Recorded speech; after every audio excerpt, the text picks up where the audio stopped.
everyone, today we're going to be showing how to layer the veg biryani.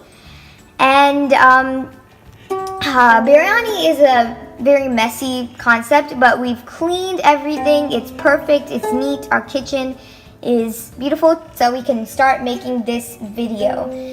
Now this is actually my granny's vessel, a legacy vessel, and before we start, my mom's just gonna quickly do some auspicious stuff so we get the best biryani possible.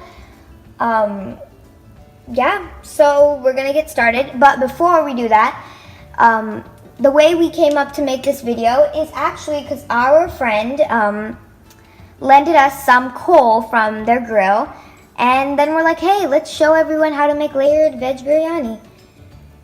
So yeah, let's get started.